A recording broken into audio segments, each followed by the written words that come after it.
네, 안녕하십니까. 좌샤트리입니다.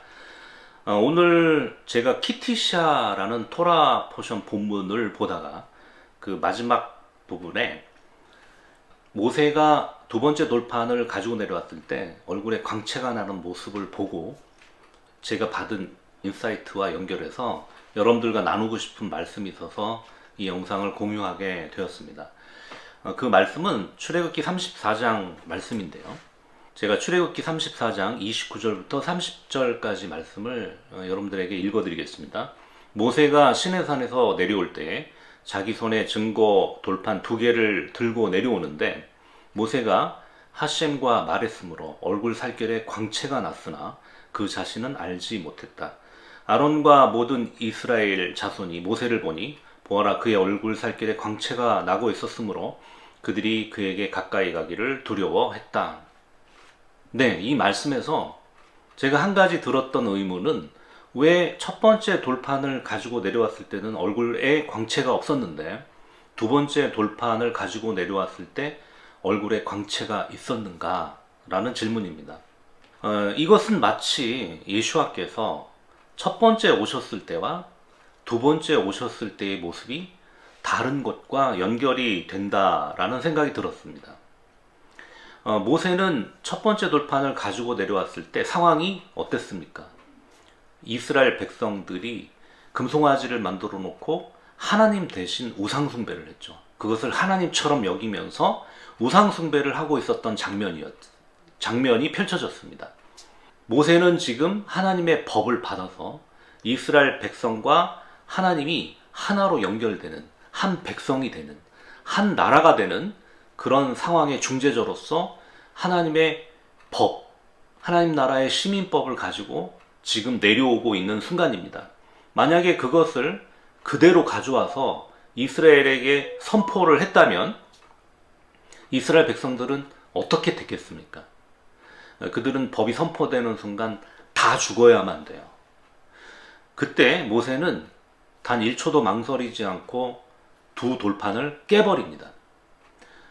이 돌판을 깬 행위는 우리가 인간적으로 봤을 때 하나님께 분노를 일으킬 수밖에 없는 자연스럽지 못한 행동이죠.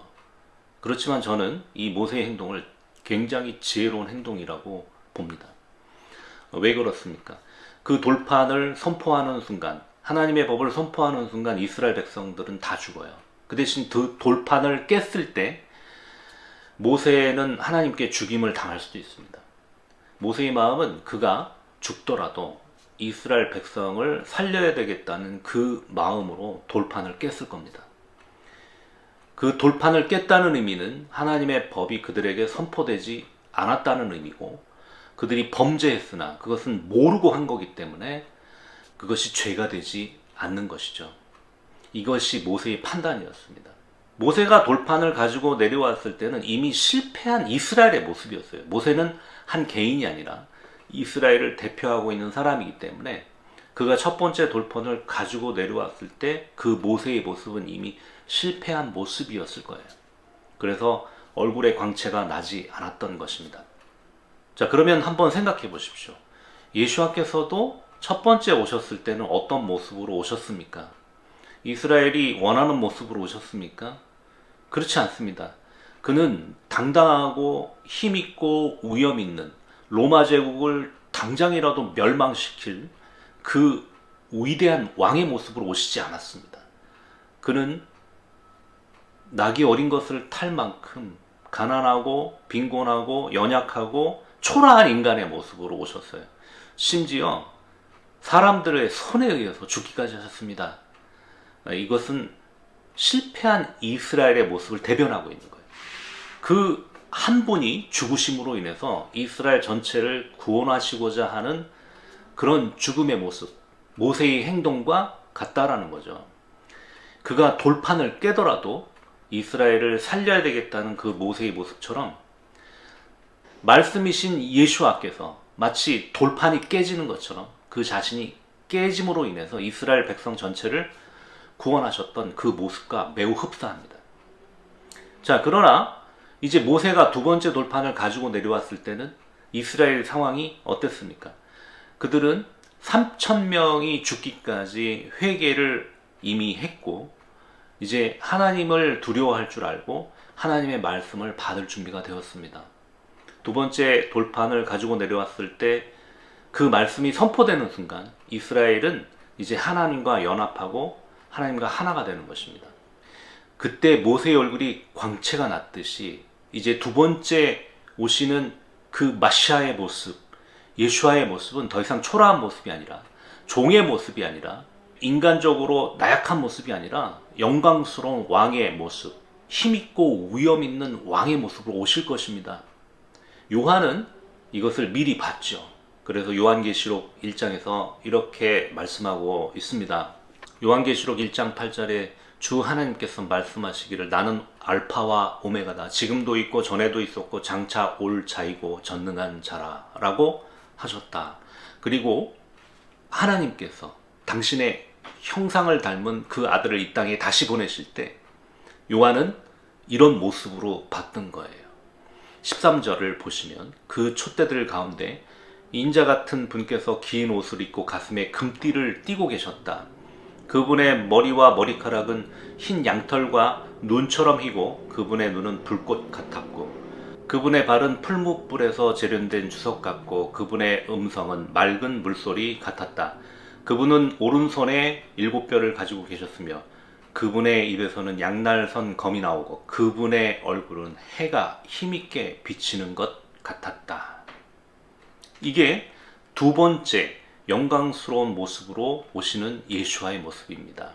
이제 이스라엘은 회개했고 그분을 메시아로 맞을 준비가 되어 있습니다. 그분은 이제 하나님 나라를 가지고 오실 것입니다. 그분은 법이십니다. 이제 그분이 오실 때 이제 이스라엘은 하나님과 한 나라로 하나가 될 준비가 되어 있습니다. 이때 예수와의 모습은 마치 모세가 두 번째 돌판을 가지고 내려왔을 때처럼 그분의 얼굴에 광채가 날 것입니다. 그래서 요한은 그의 얼굴은 해가 힘있게 비치는 것 같았다라고 증언하고 있는 것이죠. 여러분, 성경에서 첫째 것은 둘째 것을 위함이라. 첫째 것이 둘째 것을 위해서 폐하여지고 없어지는 것이 아닙니다. 구약이 신약을 위해서 폐하여지고 없어질 것이 아닙니다. 구약은 신약의 실체를 설명하기 위한 그림자예요. 여러분, 어떤 실체가 있을 때 이 실체는 반드시 그림자를 갖게 되어 있습니다. 그것을 조명하면, 해가 비치면 그 실체는 반드시 그림자를 가져야 돼요. 그 실체가 지금 당장 보이지 않았을 때 이 실체를 설명할 수 있는 것은 그림자입니다. 그래서 이제 장차 올 그림자들을 설명하는 게 구약이에요. 구약이 없어진다면 그림자가 없어진다면 실체도 없는 거나 마찬가지예요. 그렇게 생각하셔야 되는 거예요. 첫째 것이 있어야만 둘째 것이 있는 거예요. 첫째 것은 폐하여지는 게 목적이 아닙니다. 이 둘째 것을 위해서 선 존재해야 되는 거예요. 그래서 이 두 개가 하나가 되는데 첫째 것은 둘째 것 안으로 들어가는 것이죠. 범죄한 첫째 아담이 이제 생명이신 그 둘째 아담 안으로 하나가 되는 거예요. 그래서 누가복음 족보는 그 첫째 아담과 둘째 아담이 그 구원의 경로 안에서 그 축복의 라인 안에서 하나가 되는 장면을 보여주고 있는 것이죠. 그래서 첫째 아담은 둘째 아담 안으로 들어감으로 인해서 살게 되는 것이죠. 이와 같이 그 첫 번째 돌판을 가지고 내려왔을 때 그 이미 실패한 모습의 모세는 얼굴에 광채가 날 리가 없습니다. 그는 그 한 사람의 죽음을 통해서라도 이스라엘을 살려야 했기 때문에 그는 과감하게 돌판을 깨버릴 수밖에 없습니다. 그러나 하나님은 그를 죽이시지 않았죠. 이스라엘은 3천 명이 죽는 대가를 치르고 회개했습니다. 그 이후에 두 번째 돌판을 가지고 내려온 모세는 영광스러운 모습으로 마치 이제 재림 예수와의 모습으로 오시게 되는 겁니다. 그래서 이스라엘이 모세를 첫 번째 마시아의 타입으로 보는 것이죠.